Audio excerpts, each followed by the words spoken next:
带你追查事件真相，掌握政局变化。观众朋友你好，欢迎持续加入新闻大白话，我是主持人谭一文。节目一开始来介绍今天的特别来宾，首先是退役中将帅化明，主持人好，各位观众大家好，还有耶鲁政治学博士郭正亮，大家平安，以及政大外交系教授吴崇涵。舆论好，大家好。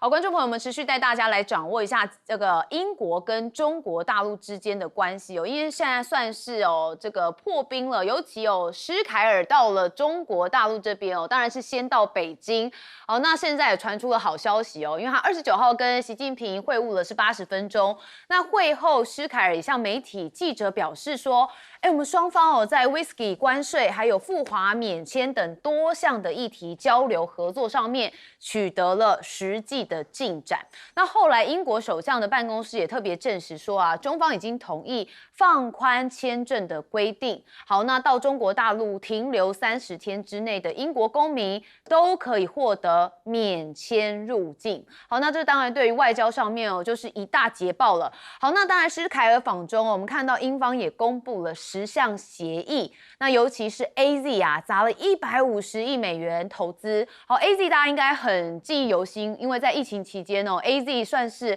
蛮突出前面几个先有这个新冠疫苗的。好，所以 AZ 就是英国的药厂，叫做阿斯特捷利康士。好，在2030年之前要在中国投资150亿的美元。好，那要扩大药品生产跟研发规模，深耕旗下的第2大市场。那我们也要关心到习近平这边怎么说呢？其实他也特别讲了4个字，其实就说把中英之间的合作大有可为，潜力要转化成大有作为他小小换了一个字但是这个想法感觉又更扩大了。那施凯尔的社群媒体也发了影片说，会谈非常成功，所以接下来他访完北京之后要去的就是上海，希望拓展更多的机会。好，他在脸书上面发影片说，跟习近平的会谈很顺利，那要去上海继续开拓这些发展机遇。好，我们来听听施凯尔怎么说中国。We had a very good, productive session with real concrete outcomes, and it was a real strengthening of the relationship, and that's in the national interest because, of course, there are huge opportunities here in China. It's the second biggest economy in the world, and that's why we've got such a big business delegation. A lot of the discussion was about how we open up access for those opportunities. We did have a good meeting, and a long meeting as well. We had the formal parts, we had some informal parts, and then we continued over lunch, and a very good constructive meeting with real outcomes. 好，你仔细看它的背景是在北京故宫然后当然这也有一些讯号存在，但是我们要关心到施习会之后，这也被问到说习近平是否有回访英国的可能性。施凯尔的发言人怎么说呢？他说此次访问的目的是在重塑跟中国的关系，要使其不再处于冰河时期，对英国人民跟英国政府都是有利的，所以并没有直接回应，也没有排除任何的可能性。好，那我们也看到了现在这个施凯尔访华，也让人民日报有报道说各国对中国理念的作用跟认同是进一步的上升。那这充分的说明，动荡的世界真正需要的不是实力逻辑跟利益计算而是始终坚定的站在历史正确的一边，要站在人类文明进步的一边。好，当然意有所指嘛，刚刚一轮画的实力逻辑跟利益计算在讲哪一个霸权大家应该也感觉得出来。好，但是现在欧盟也要去美化所以英国的部分会包含在整个欧盟的体系上一起看因为是欧洲国家的之一。那现在欧盟的部分就是想要拓展多边的贸易，那寻求像加国卡达来采购液化天然气。我们看到，就是因为川普他威胁要拿下格陵兰嘛，所以促使欧盟也要采取一些行动，那要减少对美国的依赖。一方面就是要寻求跟美国以外的国家采购液化天然气，那同时也要升级跟越南的外交关系，那以强化贸易的连结，还有分散市场。好，所以我们就来看到欧盟这边的国家，包含的是德国总理，他现在就放话说，我们不是川普的下属现在感觉这个欧盟国家还有欧洲国家都醒了硬起来。好，他这个叫做梅尔茨德国的总理就特别讲说啊，德国不愿意在政治上面屈从美国，作为民主国家，我们是合作伙伴跟盟友，不是下属啊。那对美国合作的大门始终敞开，但这必须是基本准则。好，所以现在跟美国的关系看起来越来越要翻桌了这个翻桌的态势正准备启动当中。好，那当然经济学家克鲁曼也特别讲说，美国是个恃强凌弱，导致与其他国家的经济关系生变，所以他觉得这个世界正朝着跟美国离婚的方向来迈进。好，那美国将面临从富强转为贫穷的后果。好，那川普不只是对这么多的国家有一些这个论点有一些争议，其实他的邻居加拿大也是对他非常感冒，因为现在川普就想说你加拿大喜欢跟中方嘛有个什么贸易签署嘛没关系我再用关税再治你。他又亏了他的关税大棒。他在29号在他的Truth Social的这个社群发文，指控加拿大拒绝为美商湾流航太公司制造的商务喷射机来提供认证。好，所以他说要宣布撤销庞巴迪跟所有加拿大制造飞机的认证。所以他同时也警告，如果你加拿大不能立即纠正，将会对销往美国的任何还有所有加拿大飞机加征50%的关税。好，反正川普任何的武器就是用关税来解决，所以再度对加拿大开刀。那甚至现在也有报道说其实美国政府有想要列解加拿大，因为他们早在去年4月就跟加拿大富裕省份亚伯达推动了独立运动的极右派分离主义者3度来会面。好，那这个团体有一个计划他们是寻求在今年2月要跟国务院还有财政部官员再度会晤。好，为了什么？就是拿钱他要争取一笔5000亿美元的信贷额度，好，将为通过独立公投的亚伯达来提供资金。好，那我们看到加拿大这边的这个卡加利保守派的智库发言人则说美国官员这个举动就是试图要进一步的破坏加拿大的稳定。好，所以很多人说怎么感觉这个川普上任之后这一年过得好慢因为每个世界各国都在列解，还不是川普惹的祸。好，我们先问亮哥。没有啦，每天都过得很兴奋是我们的题目才可以比较多对，大家都很兴奋。我觉得欧陆国家有自己的立场不意外，可是现在连续2个国家都是五眼联盟的核心都是 Anglo-Saxon， 加拿大、英国，他们2个人做的动作比澳大利亚还大所以你想原因嘛？我觉得加拿大因为就是美国的邻居嘛，那突然这个美国对他采取这样的一个动作，他是高度求自保啦。那英国不太一样，英国因为他在脱欧之后，他要寻找自己的新的空间，那他当然是瞄准亚洲嘛。而且英国在参加大英国协的国家有很多是亚洲国家，比如说印度、新加坡、马来西亚那以前还有缅甸泰国也是讲英文的所以他当然要搞定香港跟中国嘛。而且英国目前坦白说制造业很多也外移了啦，他最强的就是金融服务业。所以事实上史凯尔到北京跟上海，他带了企业一起去其实英国的金融业去访问香港，其实这个才是未来的重头戏啦。为什么要特别访问香港？我认为中国大陆坦白说，这个世界上金融业做的最顶尖就是英国跟美国了。那美国因为牵涉到这个中美争霸的问题，然后美元霸权的问题，所以中国大陆很可能会选定英国作为金融业的合作对象。而且金融业其实有几个领域，英国真的是世界第一了比如说金属期货比如说那个海事保险，英国都是第一那跟中国的合作就很大所以我觉得香港一定会跟英国有相当多的一些协议就金融业的那我觉得事实上中国大陆还要英国做出承诺才让他到中国所以史凯尔也做了排除万难，同意了中国在伦敦盖那个超级大使馆，那我觉得北京也看到他的诚意了，所以呢，我觉得一定会拿出不错的成果给他了啊，比如说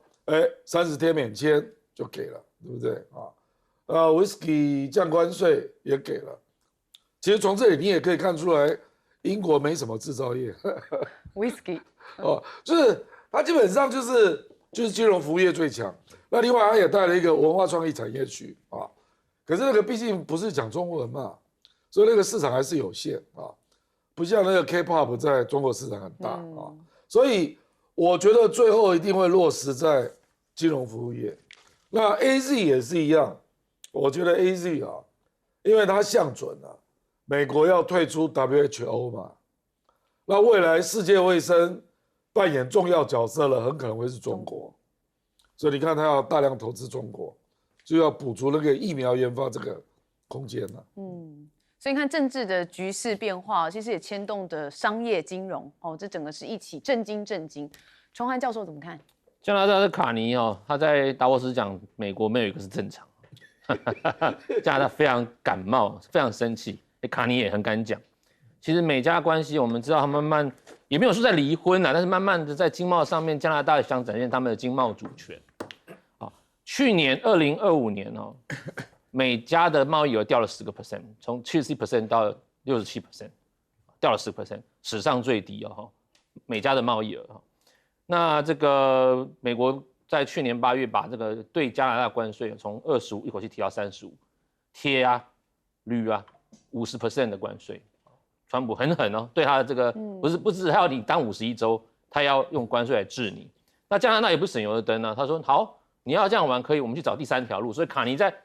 达沃斯讲了嘛，我们要第3条路，我们要找出新的道路嘛，对不对？所以他去找中国，他拜访了中国之后，49000台 EV， 我们讲的电动车有6.1%的关税，这比杜鲁道时代的关税低很多啊。杜鲁道那个是100%中国汽车的关税啊，所以卡尼敢做。他要证明给川普看说，你要玩这个可以，我们会另谋出路。好，那如果是这样的话，我们可以看出非常有趣的是，卡尼除了对中国之外，他其实不是只有走中国，所以我们说他是在做避险，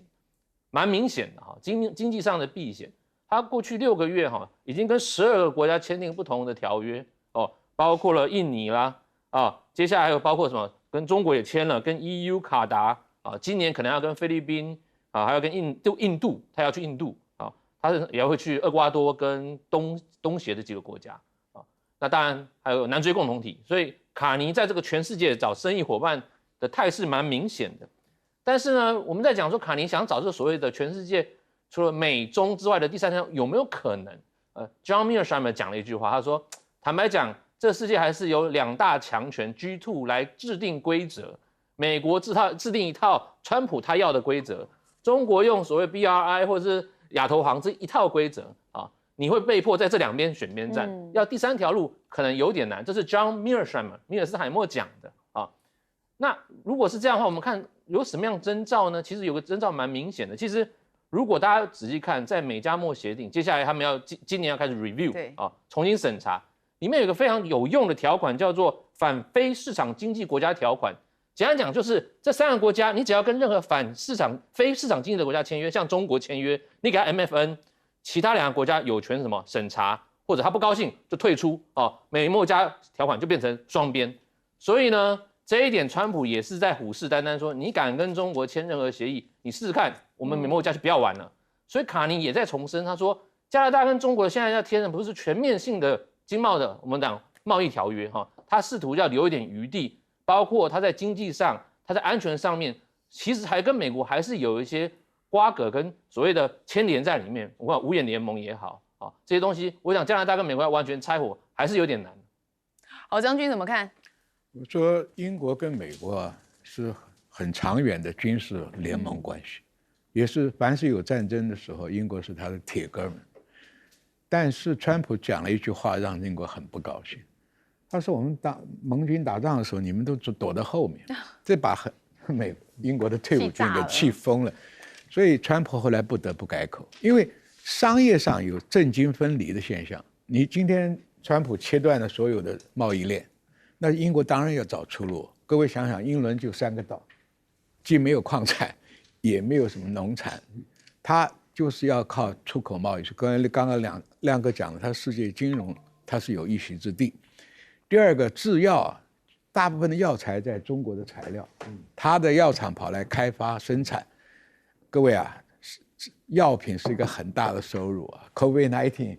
台湾卖口罩都不晓得卖了多少钱。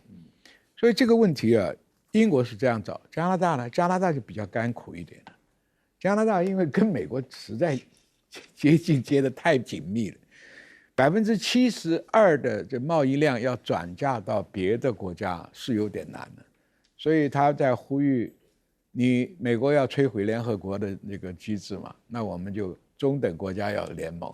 也是大家要找自己的生路嘛。没有哪个国家能忽略自己经济上的这个收入跟 income， 所以你看英国跑去找香港，为什么找香港？香港被英国经营了很多年了，关系也很深，连香港的法律啊都是比较啊，你看他们的法官还戴个白头发呢，那个假发，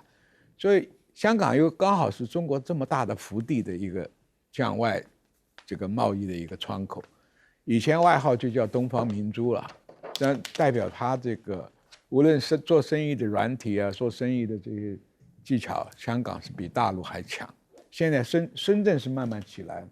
但是讲这个金融上面讲香港还是一个很重要的一个进出口的一个地方。所以川普这样搞法，你想想看，朝令夕改，一下100%，一下50%，一下20%。我请问你是投资人，你敢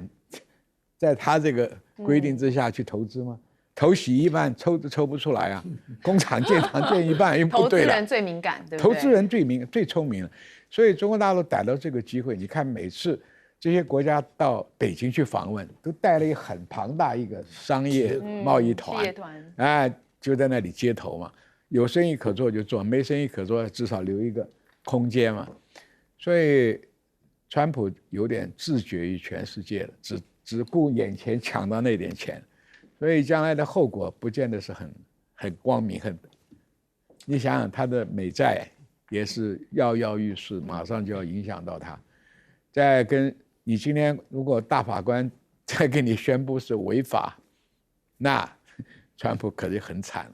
现在共和党的这个民意也有点转了，所以他这个期中选能不能过关呢？你晓得美国是一个金主在后面掌握的一个国家，游说团体特别厉害，所以我们看嘛，就是到今年年底我看世界还有一个更大的变化。对，确实今年我看起来就是每个国家都可能会有不同的天翻地覆的改变。我们休息一下，马上回来。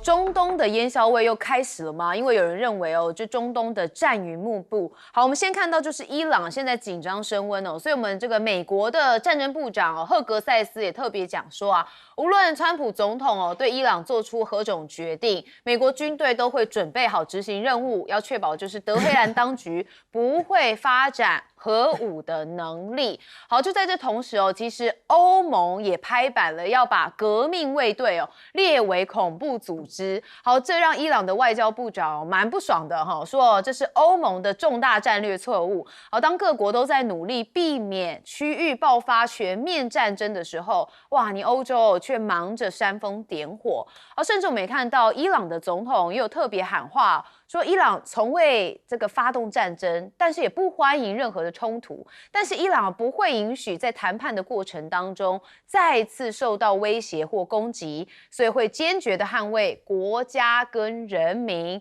那伊朗的副总统也是喊话，说伊朗不会主动挑起战争，但是一旦战争被挑起，将以坚定立场进行自卫。但是这战争的结局不会由敌人来进行决定。好，也就是说他们不会主动但是如果战争真的发生的话，他们也有准备，好，意思就是这样。所以我们也看到，确实有一些讯号存在，包含的是无人机，说这个伊朗的传媒报道说，相关的无人机根据最新威胁形势跟经验来研制完成，分属了打击型、攻击型、还有侦察型以及电子战型多个类别，那就可以摧毁海上、空中跟地面固定还有移动的目标。那另外就是大家也从这个航班追踪的网站来进行捕捉，那就是发现有一架伊朗的高层专机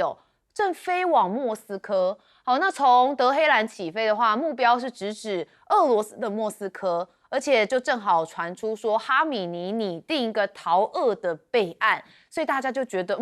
好像有一点点这个讯号在这个混乱之际无疑是触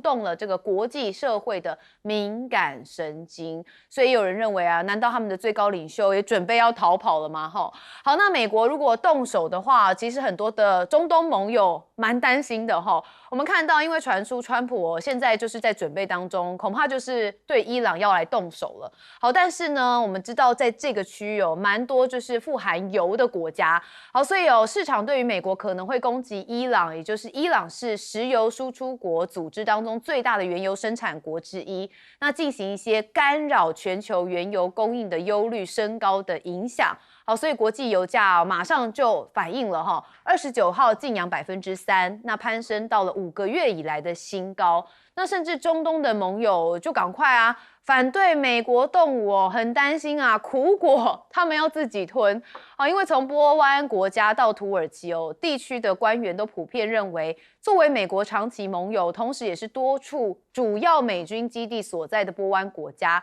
非常担心一旦情势升高，那恐怕会变成伊朗报复的第一线目标。那沙烏地阿拉伯、卡达、阿曼跟埃及他们都已经去向华府游说反对向伊朗动武。好，就有消息人士说你美国或许只是扣个扳机但是承担后果的是我们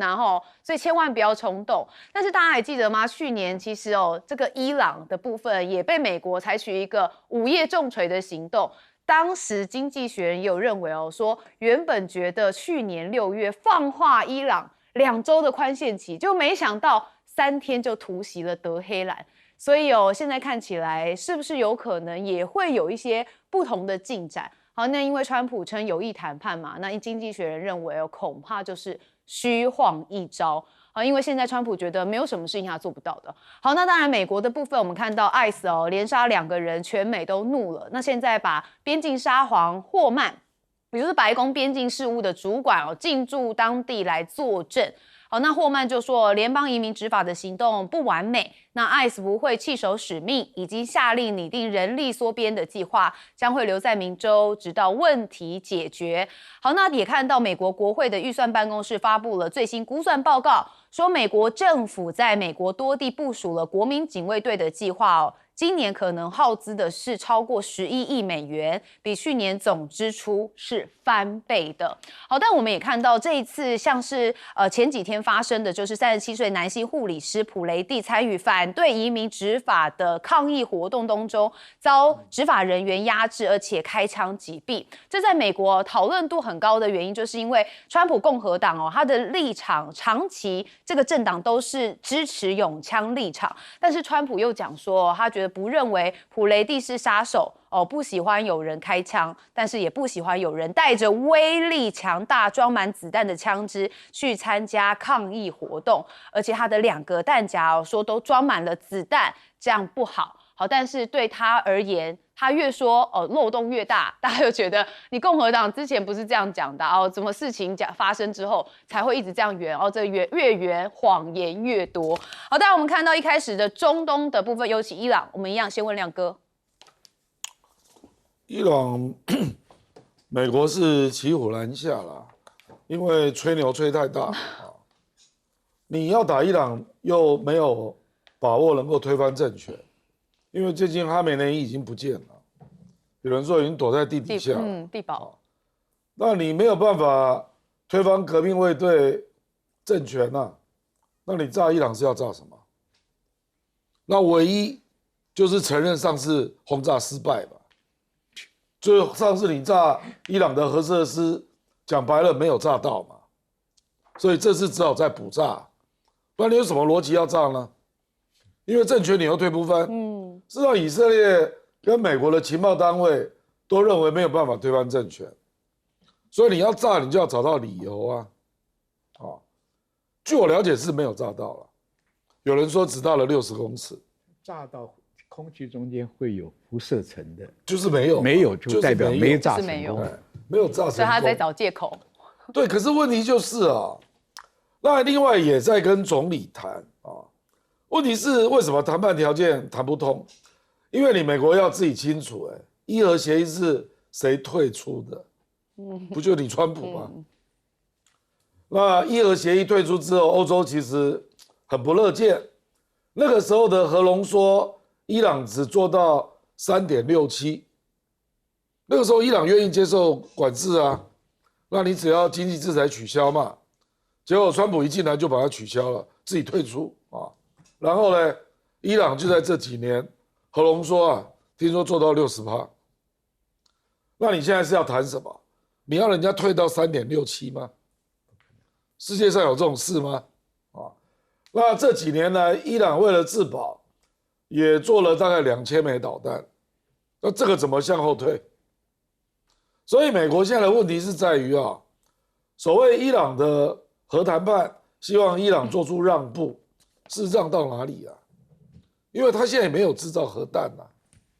他没有核武那你指的条件是什么？如果回到奥巴马最后那一年签的，那就是核浓缩停在3.67啊，不能往前走啊，他遵守啦。结果你川普不玩啊，你2017年就退出了你不要忘啊，2017到2026这8年，伊朗当然有所发展嘛，那你要叫人家退到2017啊？世界上有这种事啊？对川普来说就有这种事因为他觉得这全世界他主导的。将军，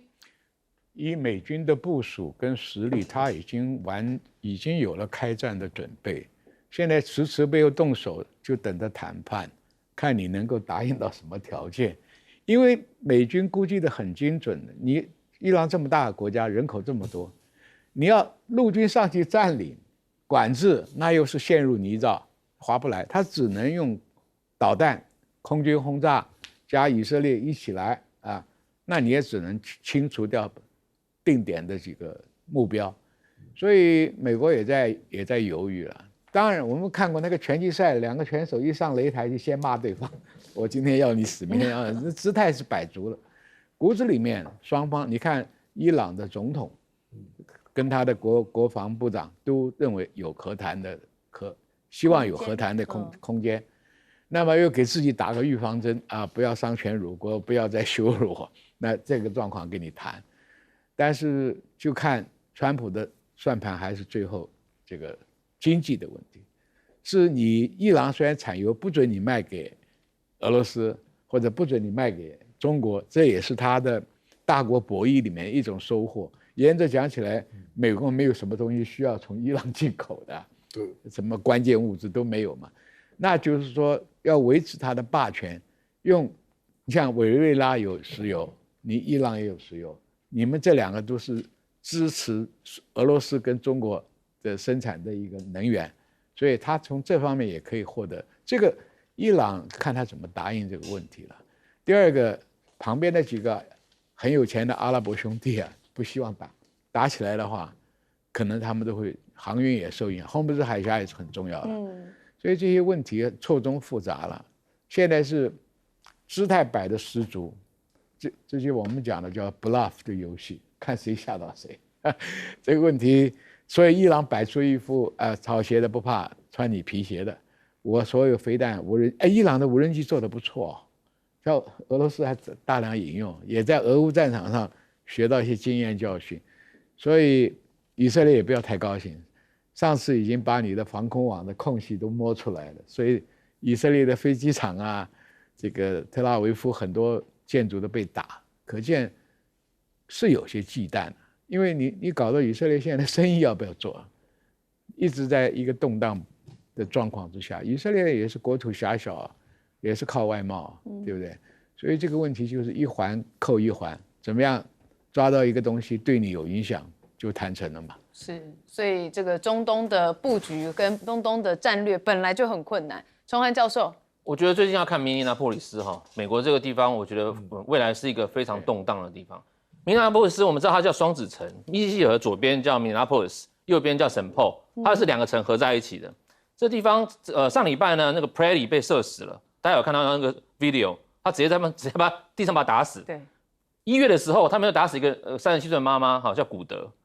这2个事情让他们的人民5万人哦，在零下20度起来跟你抗议，他们人民受不了了。ICE 这样随便可以杀死人吗？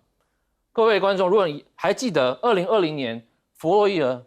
伊德那个案子啊，那个警察叫 Chauvin， 他把弗洛伊德压在地上，让他窒息而死，那个事情也闹得很大，也是在 Minneapolis。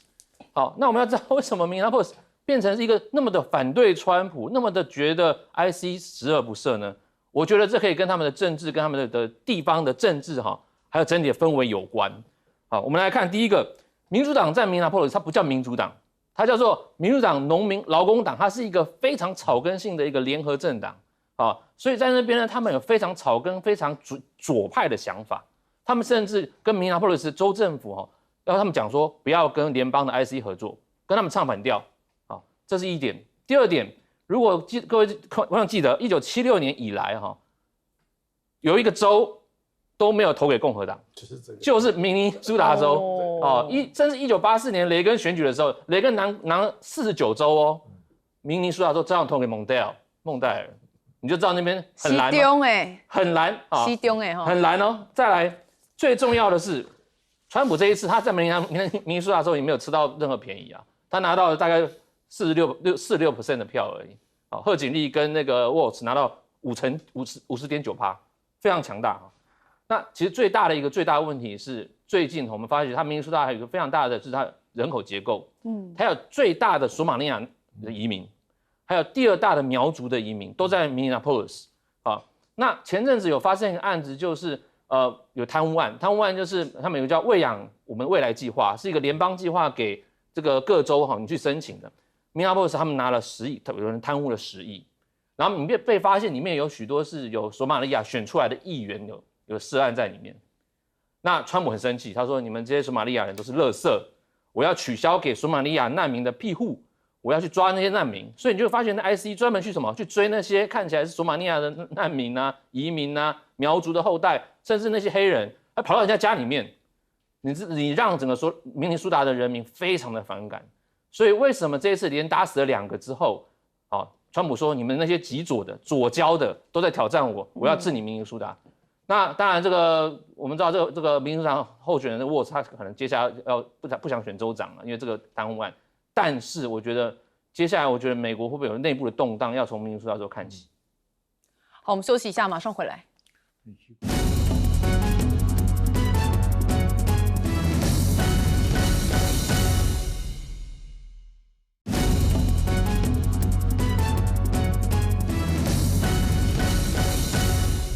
好，我们持续要来关心到亚洲这边的局势，因为看到的就是高市早苗因为他现在已经解散了众议院，2月8号马上就要选举了所以看到日本的前任、现任的官员，还有政治分析的人士认为如果是日本首相高市早苗领导的自民党取得压倒性的胜利话，中国可能就会考虑跟日本重启对话。好，大家记得吗？高市早苗在去年11月7号的时候有发表涉台言论，这让这双方的关系降到冰点，目前还是持续。中方希望日方要收回涉台言论，但是日方也就是高市早苗始终没有做这件事情。但是现在有人分析这选举恐怕就是一个转捩点。好，那当然我们也看到了前日相鸠山由纪夫。好，他说高市早苗的涉台言论不能再让他继续担任首相，所以呼吁选民下个月投票的时候要以此予以考虑，那就这个问题来判断高市是好是坏。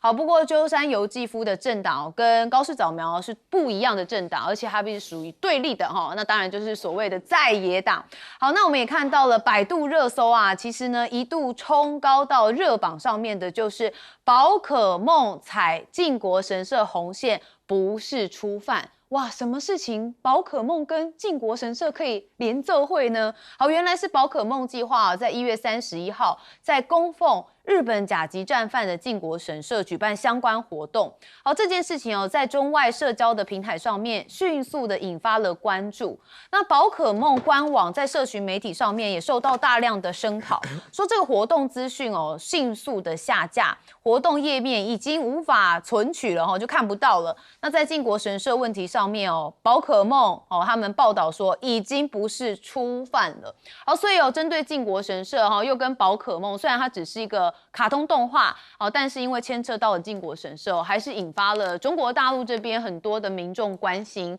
好，但是中日之间的关系还是蛮紧绷的我们看到在央视的报道上面，2021年2月1号，中国大陆的海警法正式颁布实施，所以中国大陆的海警局30号举行了海警法颁布实施5周年海上执法的专题谈话。好，那针对就有讲到的是钓鱼台。好，那这是中国大陆海警局局长张建明他说5年来，中国海警累计动用了舰艇55万艘次，航空器6000架次，遂行海上维权的任务。那其中组织钓鱼岛领海巡航是134次，只有2025年钓鱼岛巡航天数达到了357天。那当然，现在外界很担忧日本可能会强登钓鱼岛。好，这件事情中国大陆的国防部有相关回应。好，那我们先看到说，这个日本的冲绳石垣市的这个议会通过了涉钓鱼岛的条例，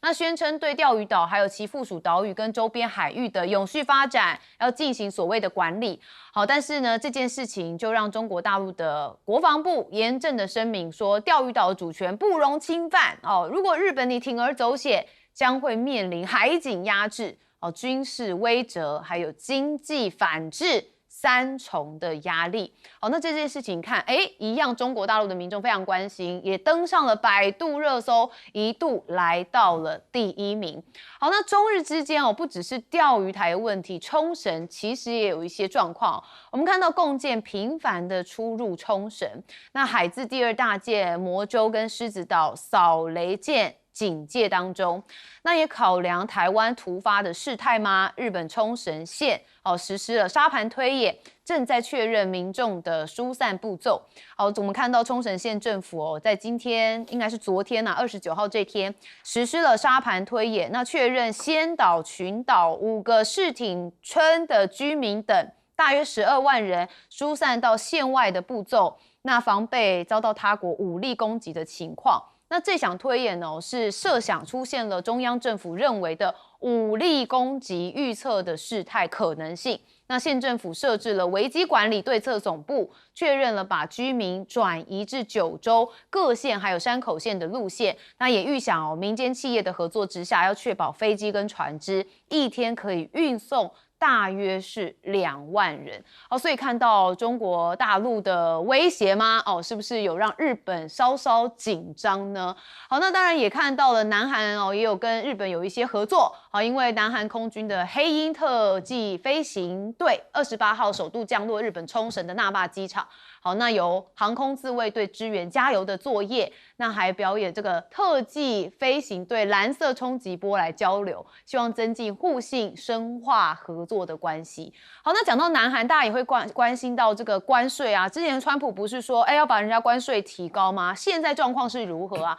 因为呢，韩国的部长级紧急赴美会卢特尼克。结果双方谈不出结论。好，说到这是美东时间29号下午5点抵达了华府的美国商务部。好，跟卢特尼特谈了大概是1个多小时的时间。好，在6点24分晚间的时候走出了商务部。那会后，那韩国的这个官员就跟媒体说，讨论了很多议题，明天早上还要再次会面，目前尚未得出结论。好，那大家就分析美方拿韩方立法进程来发难。反映出南韩对美投资计划推进不利的不满，意在施压韩方，那促使有关的计划要尽快的落实。但是关税的重击，确实现代汽车在2025年的营业利润则是大减了将近20%。好，那我们看到一开始的这个日本的选举跟中国现在有人认为会有对话的可能性跟空间。我们先问亮哥，这个一听就知道是助选语言啊，是绝无可能啊！你去看啊，韩国李在明刚去过大陆，加拿大、英国都去，那都先要对中国释放出善意，人家才有可能跟你接触啊。然后你高市早苗，即便你是多数啦，你没有撤回之前的台湾有事、日本有事的言论，你要去幻想中国会跟你接触，简直是做梦嘛！如果这样想，那这个官员应该这个选举结束就要赶快离职啊！这完全错误了。而且中国大陆已经把这个事情上纲成对付日本极右翼了，而且招数才刚开始，怎么可能停止？比如说这个稀土管制才刚开始而已啊，而且要扶持韩国打压日本也刚开始啊，怎么可能停？日本如果不撤回前面的言论，这绝无可能啊！我跟你讲，中国大陆现在跟全世界都在善意交流之中啊，他们也自己说这个是这个美国川普乱搞，结果产生一个中国外交的机遇期嘛啊，可是没有包括日本跟菲律宾啊，这两个国家除外啦，除非你改变自己的态度了，这是不可能的事嘛。所以我觉得这个太异想天开了啦啊！那当然这个鸠山由纪夫当然不希望高市早苗赢啊，是啊，可是有些事情你是挡不住的啦，因为在野党太弱了啦。那个中道联合，我到现在还不知道他在干什么哦，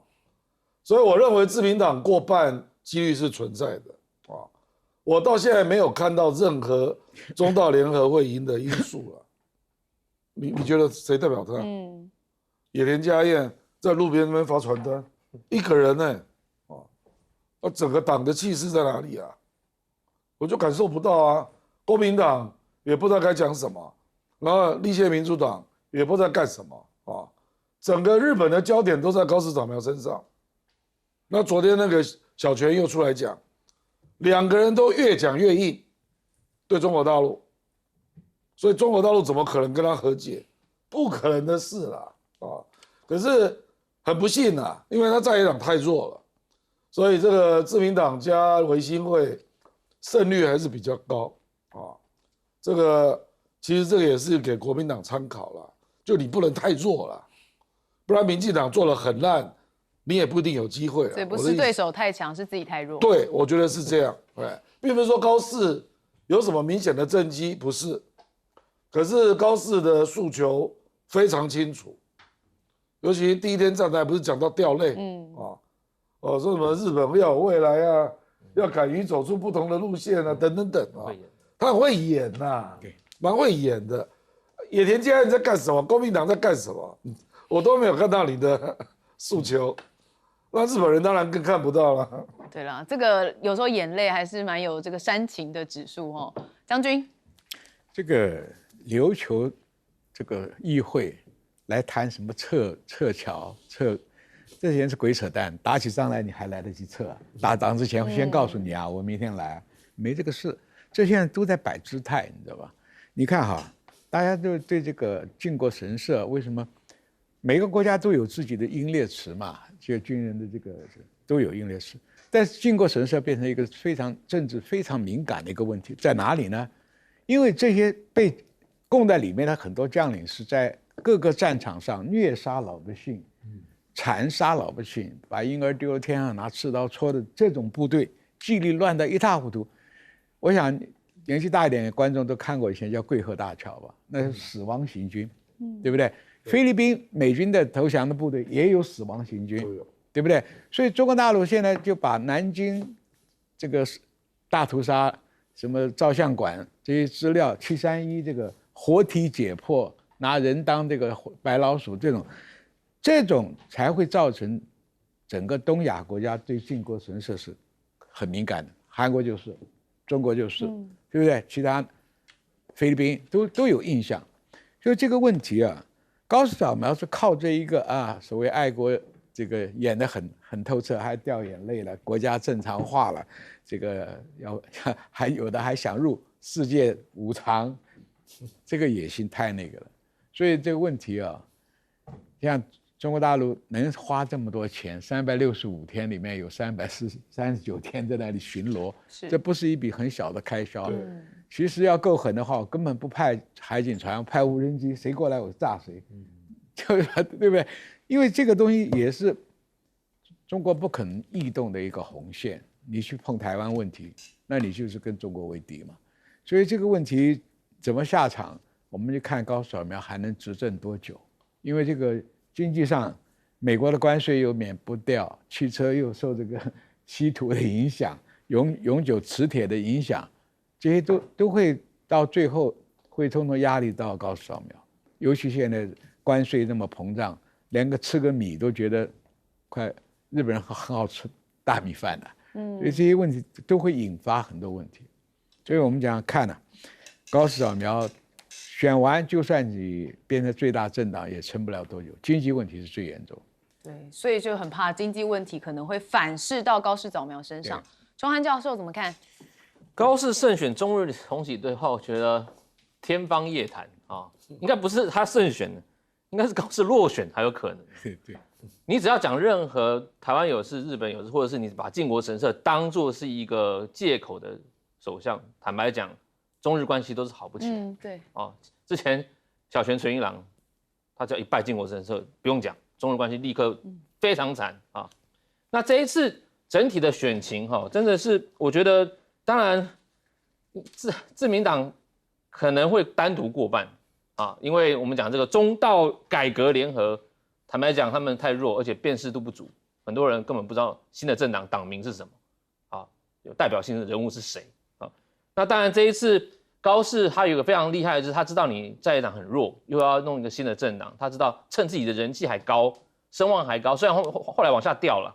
他觉得早打不如晚打好，他立刻解散，然后给你10几天的时间准备，你也没有时间好好打选战，加上天气又冷啊，我觉得高市他可能先前有人给他很多情报说这一次这样子做胜选的机会比较大，所以他才敢那么快的解散整个众议院，然后立刻来选举。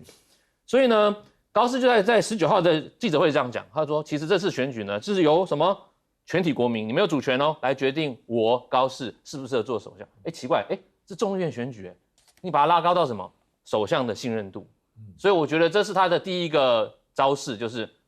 由我首相这个母鸡带这个小鸡来胜选